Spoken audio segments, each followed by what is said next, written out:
Hello, Facebook Live. Good morning. Happy Thanksgiving. Good afternoon, depending upon when you're tuning in. It is November 23rd, just a couple days from Thanksgiving. And there we go. I'm officially live. Good morning. Chef Marcus Guiliano here from Aromatime Bistro in Ellenville.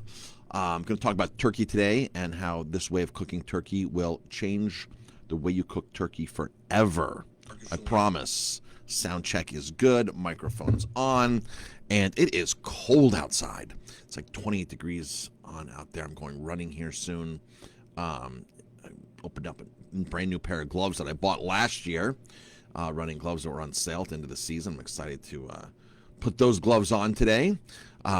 So I'm going to talk about here in a couple of moments the way turkey, or this way that we cook turkey, and most chefs, the way they cook turkey, will change the way you cook turkey forever. There's two different tips that I'm going to drop here. So if you are cooking your Thanksgiving turkey, or know somebody who is, tag them, share this with them, make a comment, and this is going to really revolutionize the way you cook turkeys. So, at home, and it's 2 days away from Thanksgiving. So good morning to everybody tuning in. Good morning, Billy.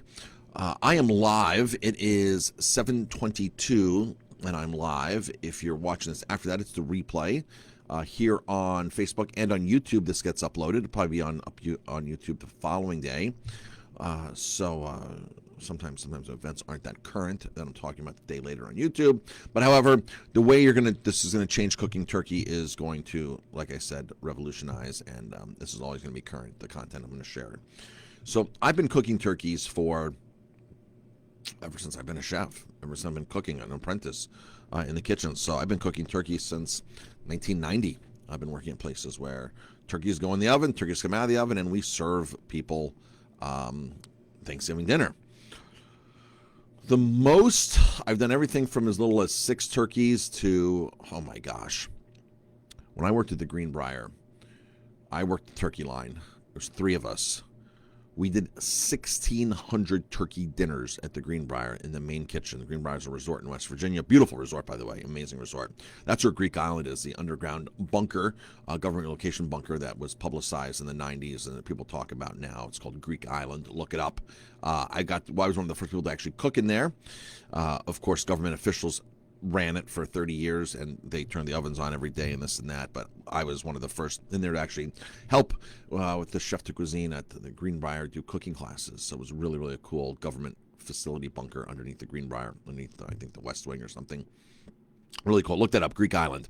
So when I worked there, we did 1,600 turkey dinners. It was me and 2 other guys on the line. Somebody was slicing the turkey for us. We were scooping, plating, and 1,600. We worked off of a digital scoreboard at the Greenbrier in the kitchen. It was really cool.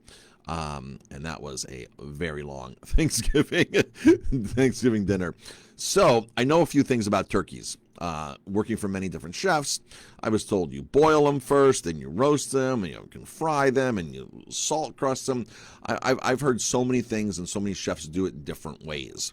So, based upon my experience, I'm going to drop that information right now. So make sure you are tagging somebody who's cooking Thanksgiving dinner, sharing this with somebody cooking Thanksgiving dinner. Again, this will change the way you cook turkeys forever. All right, so now, the biggest mistake that people make is obviously overcooking the turkey. You wait for that timer to pop up. When that timer pops up, that's the overdone timer, all right? That little plastic thing that pops up, that's the overdone timer. We know that dark meat, people say, oh, I just love the dark meat. I just love the dark meat. It's nice and moist and this and that. That's because the breast cooks much quicker than the legs do. Those legs, when that turkey's trussed and the legs are pushed together and tucked down in the way it's roasting, the breast sits up on the top to bear all the heat that's coming into the oven, especially if you have a convection oven. All right, especially if you put the breast backwards in the oven, like if you put the breast in first, that side first, that convection fan is pushing all the hot air directly onto the breast first. All right. You should turn that around and put the legs in first and let that hit the legs so the legs can balance out the cooking time of the breast. That's only one small tip. All right. So I like to cook turkeys. I'm going to drop at least 3 tips here on this. At least 3 tips. The last one, they're going to go as I drop the tips. They're going to be game changers, progressively better game changers along the way. So that's just one tip you can do. Of course, salt crusting it helps, things like that. I'm not a fan of frying the turkey. I'm not a fan of that at all. Only because I just don't like frying foods to begin with. Digestion's terrible on it. Turkey's a fattier food to begin with. Something else, it can be. And I just don't like frying, and all the cheap oil that's on the market with the hexane gas and the GMOs, and I don't like frying. I don't like fried foods to begin with. That's why we don't have a fryer at Aromatime. All right, so next is I talked about how the breasts and the legs and the thighs cook at different times. What I've been doing for years, is taking the breast away and separating the turkey into 2 pieces. And this can happen very, very simply. You just hold the turkey upright with the legs upright. You grab the bottom part and the top part where the breast is, the breastbone, and you just pull the turkey apart when it's raw. And that'll create, and then you might need to go in with a little knife and just cut. But you'll see it's going to break right apart. You just pop it right out. So you stick the neck side down, put it up, pull it apart. Of course, if it's frozen, it's not going to work. It has to be thawed. So now, this will create 2 pieces of turkey. Now you can cook the breast in one pan, on the bone, of course, on the bone, and the legs and thighs in another pan. And when each of those are done, you take them out as they're done. And that solves that problem of trying to balance out the legs that take longer and the breast that takes quicker. All right, that solves that problem altogether. All right, so that's a game changer. The next thing is you want to undercook that slightly. And here's why. Every Thanksgiving dinner I've ever gone to, people that I know that cook, and this is like a 99.9, they cook the turkey the day of Thanksgiving. That doesn't work. Cooking the turkey the day of Thanksgiving is a bad move, and here's why. All right. So what happens is you cook the turkey. People are like, oh, the turkey looks so pretty, and they put it on the table, right? And there it is. The timer popped up. It's overdone. It's nice and brown, and you've been basting it with some what you think is like a flavor enhancer, like Maggi or something, and bouillon cubes, and you've been basting the turkey and this and that. So you got this beautiful looking turkey sitting on the counter, and in comes all the guests, your friends and family, and this turkey is the focal point. And then you start carving this on the bone, and proceed to say, oh, gee, I'll take the dark meat because that's the most tender and juiciest part, because the breast is overcooked. But if you did this process the day before, or even 2 days before, is perfectly fine. Today's Tuesday, Thanksgiving's Wednesday. As of yesterday, all of our turkeys are cooked. What I'm doing right now is I'm making turkey gravy. I'm making turkey stock, then I turn it into turkey gravy. That's what we're doing right now. And you can't do that at home because you don't have enough time to, because you cooked the turkey the day of Thanksgiving, and it's sitting there. Cooking turkey stock and making turkey gravy can take several hours, like making chicken stock, beef stock, veal stock. Any of these stocks that you make take several hours sometimes. Now, I'm a big fan of not going overboard. I know some people are like, oh, chicken stock, 12 hours, or no, doesn't need 12 hours. 3-4 hours done right, you can get good extraction in your chicken stocks. I know people that will cook beef stock for days in restaurants and hotels. Oh, it's been cooking for 2 days.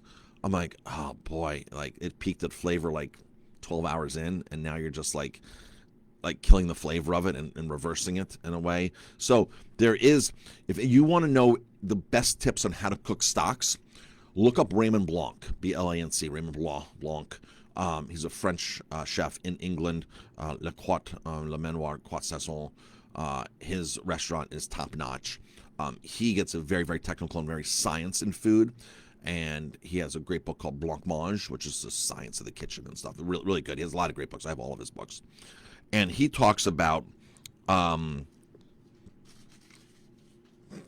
extraction on chicken stock. And he tells you everything in there, and really, really good. And even in the 80s and 90s, he was preaching organic chicken and all this kind of stuff. So he's really great. And his properties, if you ever get to Great Milton, you must go there. It is amazing Amazing, amazing. So, you can't make turkey stock and turkey gravy if you're cooking your turkey the day of. So what you do is you cook them ahead of time. You cook your turkey ahead of time, 1 day ahead, 2 days ahead of time. You let it cool. Both pieces let you cool. And once it's cooled, then you cut the turkey breast, the whole breast off the bone. Then you have this lobe of turkey breast, like you would, like if you go to a deli and they have whole turkey breasts and they're slicing on slicer, that's what you're gonna have. You're gonna have a whole turkey breast, and then you clean up the bones really good. You take your legs off, so you take the drumsticks off. Keep the meat on the drumstick, because I take that and I put that into the final turkey gravy product and let it simmer nice and slow. Because a lot of times you get the drumstick and the ligaments in it, the tendons, all that stuff in there, the cartilage is too tough to eat and it's not an enjoyable piece.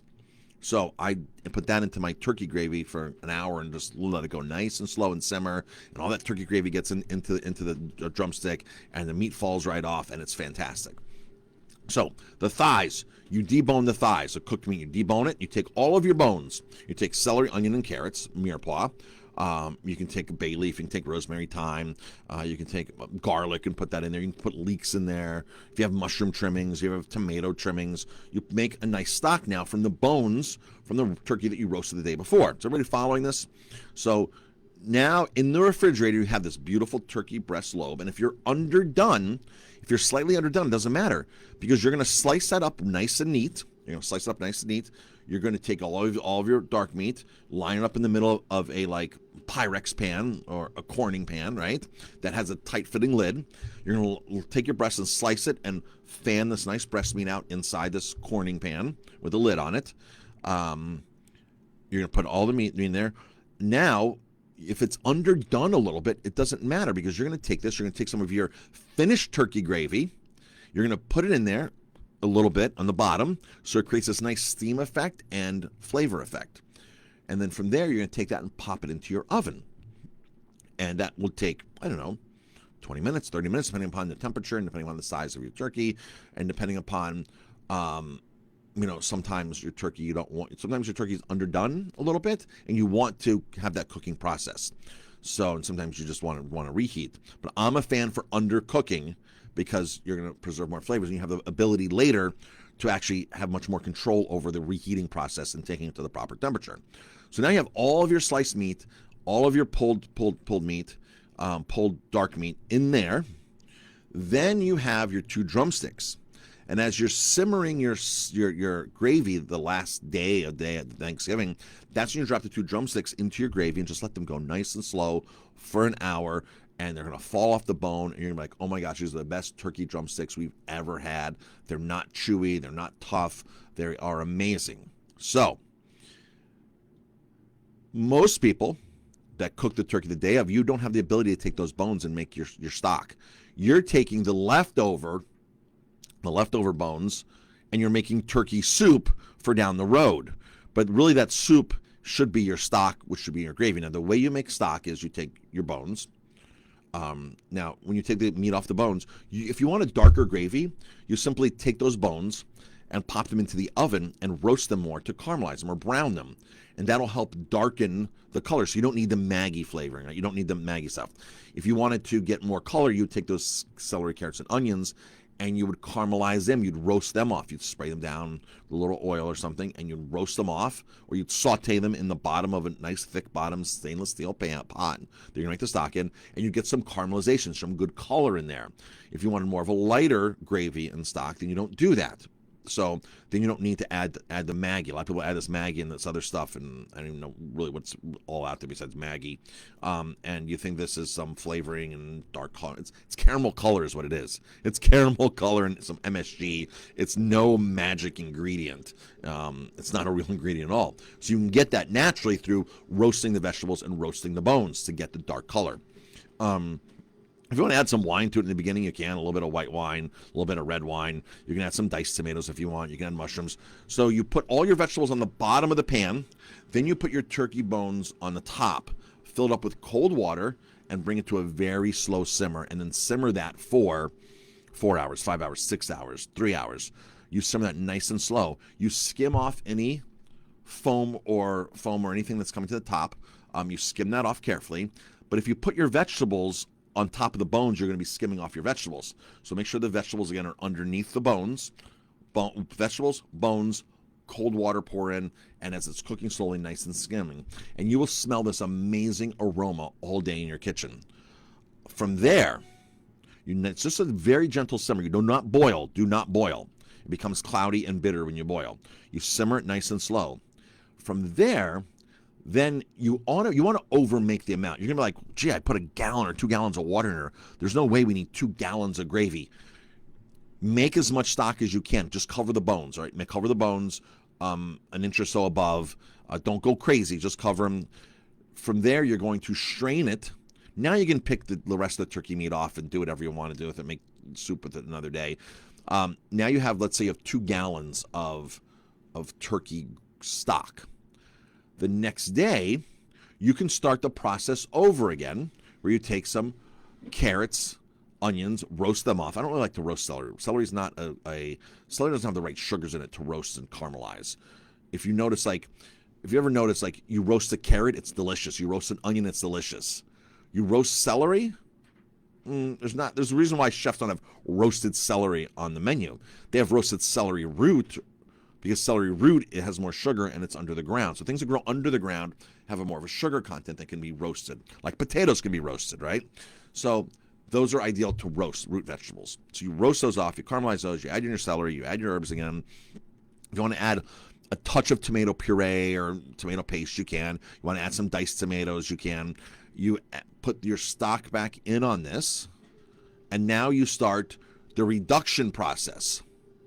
You start the reduction process where you reduce now. So you put it onto a higher heat, and you start the reduction process. This will concentrate your flavors in the stock, which will thus now be gravy or sauce. Melissa said I'm in and out. If I'm in and out, folks, backtrack 15 seconds, and then you can watch it. It's just the bandwidth of you or me or something. That happens all the time. That happens to Jane. That's a simple fix. Just backtrack 15 seconds. So now you have this stock in there reducing down. Now this stock is going to turn into sauce or gravy. Gravy, as you say, sauce as chefs say, right? So it's going to turn into sauce, and it's going to start thickening in the viscosity. And every dripping that came out of that turkey pan, you want to save. So I forgot that step in earlier. Like when you roast those turkeys in these pans in the oven, you want to deglaze them. So there's going to be some caramelization or some fond on the bottom of the pans. And put vegetables in there too, by the way. Roast the turkey on some vegetables, sliced onions, whatever. You're going to want to put that whole pan on a burner. Turn the burner on. Get that pan nice and hot, and put white wine in there. And cause it to steam up and agitate, and that'll lift all that fond up, and you take all of that and put it into right into your stock. Anything you're not going to eat from the turkey, like the turkey neck, roast it, put it into the stock. You can put the kidneys and livers, you can put it into that stock. We do that. In fact, our stock is cooking right now. We have I think almost 15 gallons of water that went to our stock pot. We have a massive stock pot on 4 burners right now, going nice and slow, and it'll cook all day. So then tomorrow we'll do the reduction process like I'm talking about right now. So the reduction process, the wing tips, if you're not going to eat the wing tips, which there's not much meat in them, take those roasted wing tips, cut them off, and throw them into the gravy portion. I like to put that into the gravy portion. Same thing like how I do the drumsticks into the gravy portion. So now you're reducing down. You're reducing down to the proper consistency. Do not add salt yet, because if you add salt and you reduce, you could have too much salt. So you reduce down by half at least, so that 2 gallons of water you put in now is only 1 gallon, and it may only be 3/4 of a gallon because you're starting this reduction process. And you're going to notice this beautiful like consistency and like elixir consistency of this turkey stock that's cooking into turkey sauce or turkey gravy. You can thicken it if you want with a little arrowroot or a little roux. A lot of people are gluten sensitive. Roux is half butter, half flour. And you mix that up and you put it in there, and that's a whole process. Some people use cornstarch. I don't like cornstarch at all. I like arrowroot just to add. It's called liais. You add a little liais to the sauce just to give it a little thickness. All right, just a little thickness. So, because if it's not thick, you're stuffing, and bake the stuffing in a separate pan. By the way, you don't need to stuff the turkey into the stuffing. And it's an oxymoron. Then I know stuffing's not getting stuffed into the turkey. You cook the stuffing separate is what you do. And so if you had a thin sauce, the stuffing would absorb it. That's sort of the rule, the classic rule on sauces. Chefs will always say, do I thicken a sauce or do I keep the sauce thin? Do I thicken? Do I keep it thin? Thicken or no? Thicken or no? It depends what you're serving it with. If you're serving it with something that's a stuffing, the stuffing or rice, things like that, it's going to absorb the sauce instantly, and then you're going to be like, where's the sauce on my plate? But if you made it thicker, then the rice or the stuffing or whatever you're serving with won't absorb the sauce. So that's the rule, thick or thin on your sauce. So now you make the sauce a little thick because you don't want the stuffing to absorb into it, and plus you'll have a lot of other stuff on the plate that would just absorb it right away, and you'd be like, where's my good gravy? So you thicken it a little bit, and then you cool it down. The next day, so if you're 3 days out now, the next day, or if it's over the same morning and the same day, you'd simply strain off all the vegetables, thicken it up, and just put it on very, very low. Drop in your turkey drums, the legs, the drums, and just simmer for an hour in there with them. And that are going to put more flavor into your gravy. The gravy is going to put flavor into those, and it's going to make them nice and tender. And that's the story with that, folks. That is how you forever change the way you cook turkeys. Your guests at your house, your family, will be like, oh my gosh, this gravy is so good. Oh my gosh, this turkey is cooked perfect. It's not overcooked. The white meat is nice and tender. It's juicy. The dark meat is beautiful. The only disadvantage to this is there's no picking the crispy turkey skin the day of. Now people are like, oh, I want a little piece of that crispy skin. You won't have that unless you take some skin separately after you roast the turkey and keep it separate. And you have to, again, then roast or pop that in the oven without gravy and without a lid on it because you want it to be crispy.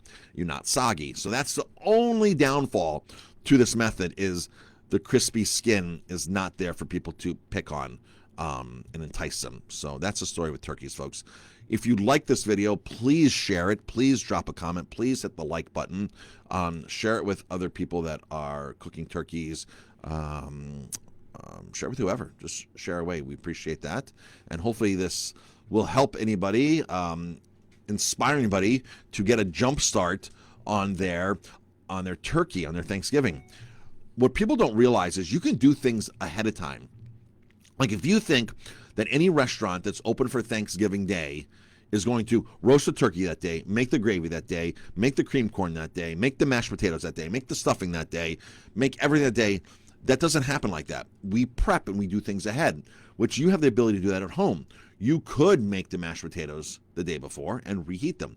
You could make the stuffing 2 days before and bake it off the day of. You could make the sweet potatoes, or at least peel them and have them ready, or whatever you're doing, have things ready to go instead of doing everything that day. You want to get ahead.